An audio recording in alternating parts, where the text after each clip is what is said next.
بسم الله الرحمن الرحيم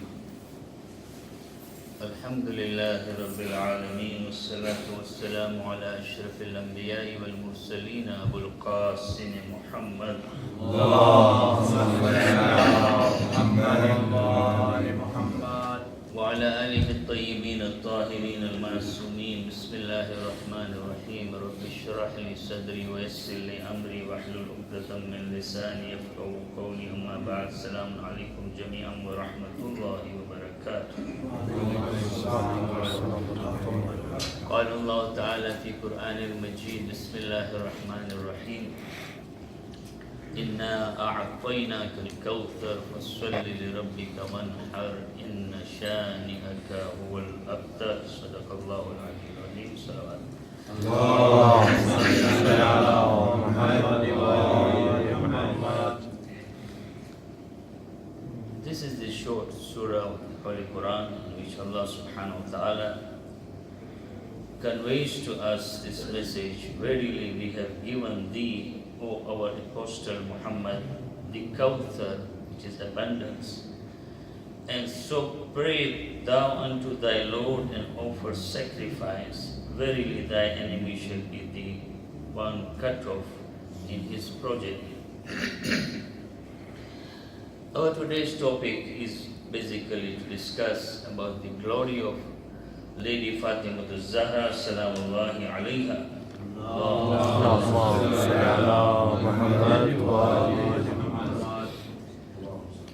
When we look at the life of this blessed lady, indeed first it is very difficult to understand. When we look at the explanation which is given to us by the Imam Sadiq alayhi salatu wassalam, in terms of her name Fatima, when he is asked why Fatima, and he replies, because nobody could have real ma'rifah, this understanding and comprehension of her person and her glory. And the Holy Prophet himself, in terms of describing Fatima, says, this title means that because she herself and all her devotees will be saved from fire of hell. Indeed, it is said that she will not enter the heaven until she has taken with her her devotees. And when we look at her name Zahra, here again Imam Baqir alayhi salatu wassalam, Allahumma salli ala Muhammad wa ali when Muhammad. he is asked why this lady has been named Zahra, and the reply is beautiful, where we can really understand where she stands. Unfortunately, the Muslims of today, the so-called Muslims, have not understood. If they do understand the status of Fatima, then I'm sure they will incline themselves towards her. And once they incline towards her, then automatically they incline towards her progeny, the holy Imams. And his reply is, Allah subhanahu wa ta'ala created her out of the nur of His own grace. And the heaven and the earth were brightened by her nur to the extent that the angels were startled and they fell in prostration to Allah subhanahu wa ta'ala. And they asked, O Lord, whose nur is it? And Allah subhanahu wa ta'ala replied, this is a blaze or the bright light out of the nur of my greatness and glory,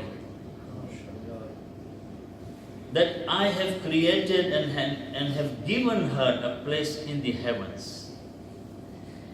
I will give her presence in the world, in the progeny of the best of all the prophets. And I will also bring forth all the Imams from this very nur, so that they may guide the human race towards the truth, and they will be the deputies of the Prophet. So can you see the wonders that have been described here? The nur of His own grace, Allah subhanahu wa ta'ala, from that He has created her. And His greatness, His glory, Allah subhanahu wa ta'ala can be seen in her. And when we look at her existence, her coming into this world, how is that happen? The Holy Prophet himself describes and says, when I went to the heavens during Miraj, I entered paradise. Jibreel took me close to the tree of Tuba. He gave me a fruit of the tree and I ate it. It was a command of Allah subhanahu wa ta'ala to the Holy Prophet through Jibreel. You need to eat this fruit. Why? When I returned to earth, I spent night with Khadija. It was, Salamullahi alayha, it was then that she became pregnant with Fatima, Salamullahi alayha. That is, Fatima Zahra's existence was from the fruit of Tuba from heaven. Allahu Akbar.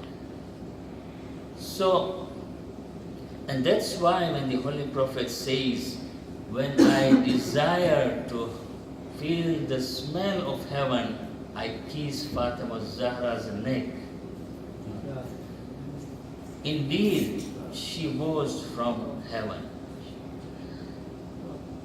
And this is one aspect in terms of her two names. And when we look at her other name, which is Marziya, what is the meaning of Marziya? A lady whom Allah is pleased with all her beliefs, thoughts, morals and behaviors, and that her satisfaction was a sign of Allah's satisfaction, and her wrath an indication of Allah's wrath. So beautiful. Indeed, when we see this, we can easily accept, and the Holy Prophet says that if Fatima is angry, he is angry, and if he is angry, Allah subhanahu wa ta'ala is angry. And when Fatima is pleased, he is pleased, and Allah subhanahu wa ta'ala is also pleased. Now if we look into her life, with this maqam, with this station, with this glory, how does she display herself in her life in terms of worshipping Allah subhanahu wa ta'ala? She had made a priority in her life worshipping Allah subhanahu wa ta'ala. By this, she fulfilled the philosophy behind human's creation in the best way. And also, she became the supreme example for the worshippers. There was nothing better for her than worshipping Allah subhanahu wa ta'ala. Come what may. Motivation and incentives of worshippers makes the degree of their worship different. When Allah subhanahu wa ta'ala says, I have created jinns and humans except for my worshipping, to worship me.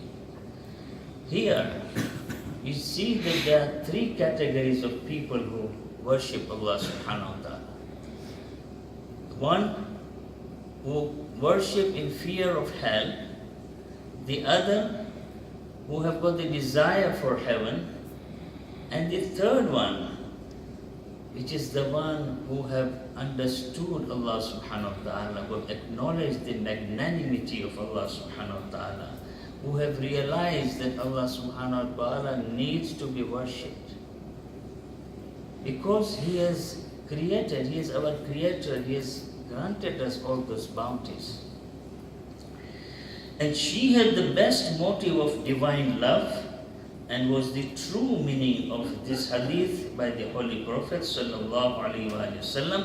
اللهم صل على محمد وآل That the Muhammad. Holy Prophet says the best of people is he, whether he or she, who is fond of worship. And how is that? He embraces it, he loves it deeply in his heart, he performs it with his parts of body, that is, he is good in his actions of worshipping, and makes his time free for worshipping. Come the time for worshipping, this at least the minimal times which Allah subhanahu wa ta'ala has kept in terms of obligatory prayers. His attention is focused. He knows every day Fajr time is what time, Zohrain time is what time, Maghribain time is what time, and I must make this time free to worship Allah subhanahu wa ta'ala. Yes, people are working, but believe me, if you have this practice, you have this strong conviction that I'm going to worship Allah subhanahu wa ta'ala in the times Allah subhanahu wa ta'ala wants me, then, and you ask Him, you pray to Him, then He makes ways for you. Believe me. You can agree with your boss. If you are a self-employed person, there is no reason why you can't. And if you are retired or you are sick as well, you can still at least, or you are traveling, you can still keep up with that worshipping on the right times. Subhanallah. And then she says that such a person shall not care whether his life is being passed painfully or easily. It doesn't matter. People go through different stages of life. People are in pain, some are having easy life, some are enjoying their life. But the worshipping of Allah subhanahu wa ta'ala is given the most priority. Salwa al-Nabi. محمد وآل محمد. Let us see how Allah subhanahu wa ta'ala also helps this great lady in performing certain duties, because she is so much engrossed in the worshipping of Allah subhanahu wa ta'ala that she doesn't have time to do a certain work within the house. The fifth Imam, Imam Baqir alayhi salatu wassalam, صل على محمد وآل he Muhammad. says that once the Holy Prophet was sitting, and this is, the Holy Prophet was sitting in the mosque after the prayers, and Salman al-Farsi was there as well.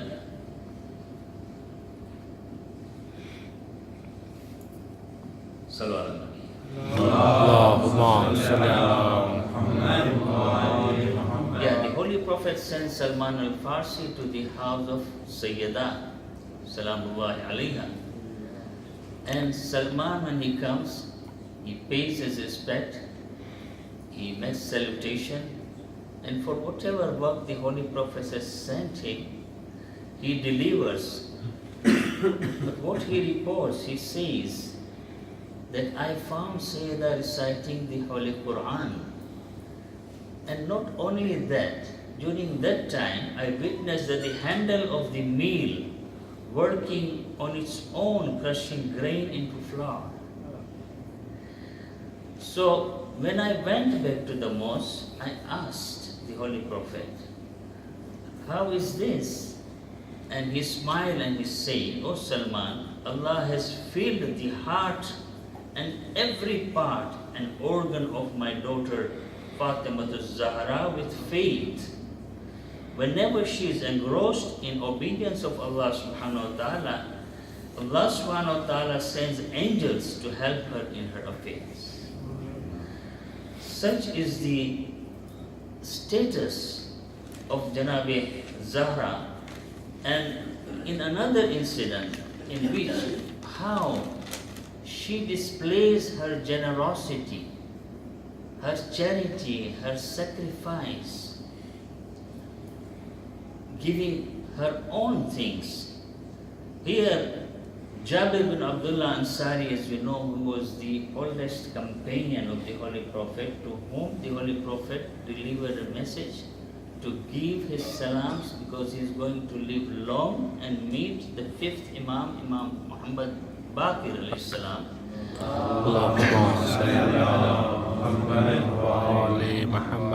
And he says that he was sitting in the mosque after the prayers with the Holy Prophet. And here a weak, poor person in his tattered clothes, torn clothes, enters the mosque. And this person comes to the Holy Prophet and says, Ya Rasulullah, see my condition. I'm poor, I don't have clothes, I don't have money for my amenities. So the Holy Prophet replies beautifully. He says, regretfully, I have nothing with me at the moment, but I will send you to someone who inshallah will be able to help you in some way. And then he asked Hazrat Bilal to accompany this person to the house of Fatima al-Zahra salamullahi alayha. Allahumma salli ala Muhammad wa ali Muhammad. When Hazrat Bilal comes to the door, he pays his respect, he salutes to the lady and says, this is the house of Ahlul Bayt where the angels descend. And then he tells the lady that I brought this man who has been sent by the Holy Prophet and he will present whatever he needs to say. The poor person presents his case to the lady, Janabi Sayyida Salamullahi Alayha, and at that moment it is said, and Bibi says that there was no food at home. So there was a piece of rug or a cloth which she offered to the poor person. When the poor person received this, he said, oh my lady, this is not going to get me anything. Indeed, it was such nobody would buy. Then Janabi Sayyida realized that she was wearing a necklace which had been given to her as a gift by someone. So she removed her necklace and gives it to this poor person. He says, take it and sell it. Inshallah, you will get enough to solve all your problems. Here this poor man comes back to the mosque with Janabi Bilal, and when he narrates to the Holy Prophet what happened in the house of Janabi Sayyida, and he shows that necklace, the moment the Holy Prophet hears that and sees that necklace, tears start falling out from his eyes. And he says, oh my dear daughter, Fatima, you are an orphan, you are young, this necklace suits your neck, and here you are sacrificing that neck to help this poor person. And then it is said that Hazrat Ammar Yasir was present there. And Hazrat Ammar Yasir seeks the permission of the Holy Prophet, Ya Rasulullah, if you allow me to buy this necklace from this person, and the Holy Prophet allows him and he buys it for 20 dinars, that poor person is happy, he takes the money, and it is enough to provide him with food for a longer time, buy clothes and whatever other necessities And then Hazrat Ammar kisses the necklace. He takes it at home, he perfumes it, he wraps it in a Yemeni cloth and sends with his slave back to the Holy Prophet and says, gives a message, Ya Rasulullah, I am returning back this to you, and you know better where it should go. And the Holy Prophet then either brings the same necklace and the slave to the house of Janabi Sayyida, or he sends this slave with the necklace to the house of Sayyida, and Janabi Sayyida receives the slave, which she frees the slave. She says, I don't need you, and she gets her necklace back. And can you see the beauty of this necklace? She sacrificed, but Allah subhanahu wa ta'ala said, no. Oh my lady, my glorious lady, I cannot. I've accepted it. When you see that, what happens in this one? That poor person, he got his food, he was clothed, his other amenities were, fulfilled. Not only that, a slave was freed, and the necklace had returned into the neck of Janabi Fatima Zahra, salamullahi alayha, salawat. Allahumma salli ala Muhammad wa ali Muhammad.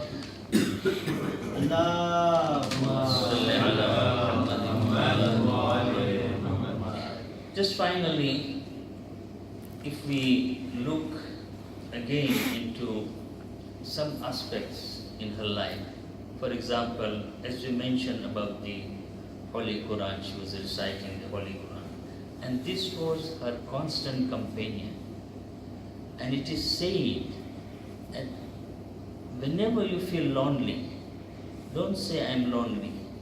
Allah is there with you, and the best companion is your Holy Quran.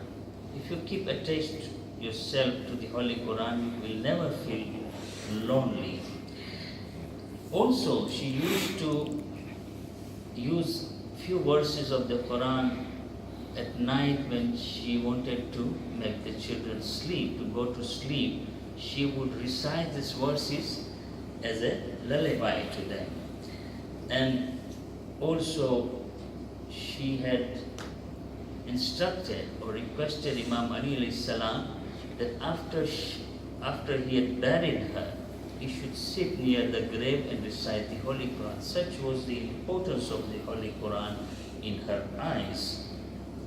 When we look at her life with Imam Ali alayhi salam, anyway, if we see that her marriage with Imam Ali alayhi salam was as per the command of Allah subhanahu wa ta'ala. The Holy Prophet had to wait until receiving the command from Allah to get Fatima married to Imam Ali, and there was no other person who could match Janabi Sayyida. For both of them, the relation, it is said that both shared the ideals of their parents.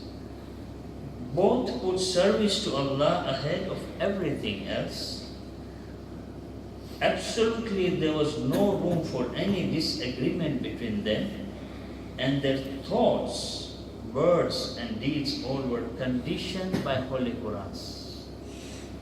So anything they spoke, any actions they did, it was conditions, it was as per the command of the Holy Quran, Allah subhanahu wa ta'ala.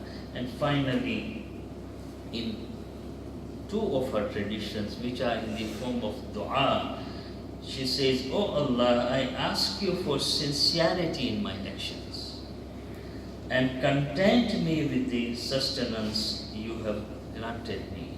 May Allah subhanahu wa ta'ala give us tawfiq so that we follow in these words of wisdom of this blessed lady, so that our status in this world, in the grave, and in the hereafter is worthy and acceptable to Allah subhanahu wa ta'ala. Ameen. A few words of Musai, and although Again, may Allah subhanahu wa ta'ala curse her killers.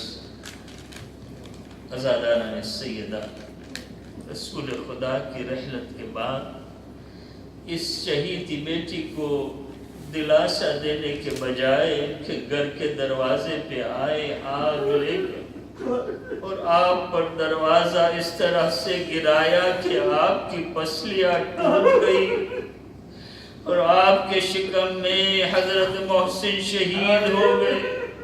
آپ کو تعزیانے لگائے, ابو الحسن کے گلے میں رسی ڈال کے کھینچ کے لے گئے. آپ کا باغ فدق چھینا گیا, دربار میں جھٹلائی گئی اور باپ کی جدائی کا غم اور ان پہ رونے کی پابندی آئے. ان ساری مصیبتوں کی وجہ سے آپ بار بار پکارتی تھی صبت علیہ مصائب لو انہا صبت علی الایام سرن لیالیا.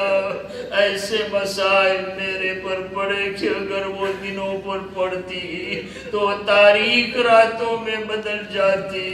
رسول جانی کو جب الہام سے پتہ چلا کہ یہ میری زندگی کا آخری دن ہے تو عزادارو اس ماں کے دل سے پوچھئے جو اس طرح ستائی گئی ہو, جس کے ننھے ننھے بچے ہو اور اس کو اپنی موت کا یقین بھی ہو گیا ہو, اس وقت اس کے دل پہ کیا گزرتی ہوگی. بعد فریضہ خدا فطرتاً بچوں کی طرف ہی آپ کا دل متوجہ ہوا.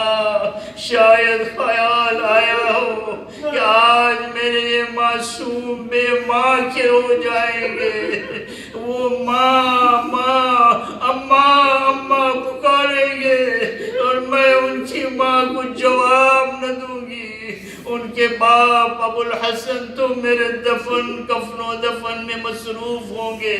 شاید اسی خیال سے ماں کی مامتا نے جناب سیدہ کو اس ذوق کی حالت میں بھی کاموں میں مصروف کر دیا. کھانا پکائی, بچوں کو نہلا دھلا کر کپڑے بدلا, ارے بالوں میں کنگھی کی, بچوں کی بولی بولی صورت دیکھ کر رو دیتی تھی. دل ہی دل میں کہتی تھی میرے پیارے آج میرے ماں کے ہو جائیں گے, اور بار بار بچوں کو چوم لیتی تھی. عزاداروں بچوں کو کون سمجھائے کہ شہزادوں تمہاری ماں کا یہ وداعی بوسے ہے, اماں کا یہ آخری پیار ہے. المختصر جب جناب امیر گھر میں آئے تو سیدہ نے کچھ وصیتیں کی, پھر آپ کی روح گلشن جنت کو پرواز کر گئی. انا للہ و انا الیہ راجعون. جب جناب امیر سیدہ کو غسل دے رہے تھے تب آپ کی چیخ نکلی, ہائے سیدہ کی پسلیاں ٹوٹی ہوئی تھی. یہ غم بیوی نے ابو الحسن سے نہیں بتایا تھا. جب رات خوب اندھیری ہو گئی تب جناب امیر نے معصومہ کا جنازہ اٹھایا اور مقام دفن تک لائے. وہاں حضرت نے دیکھا کہ قبر تیار بنی ہوئی ہے. قبر میں سے 2 ہاتھ نکل آئے اور آواز آئی یا علی لاؤ میری امانت دے دو. پھر قبر خود بخود بند ہو گئی. جناب امیر نے قبر کا نشان باقی نہ رکھا, قبر پہ بیٹھ کے بہت روئے. ہائے اس مظلومہ کا روزہ بھی گرایا گیا. ہائے آپ کی قبر جنت البقیع میں ویران پڑی ہے. زائرین جاتے ہیں لیکن قبر کے بازو جانے کی اجازت نہیں ہے. پابندی لگائی گئی ہے رونے پہ, عزاداری زیارت اور دعاؤں پڑھنے میں. ہائے مظلومہ فاطمہ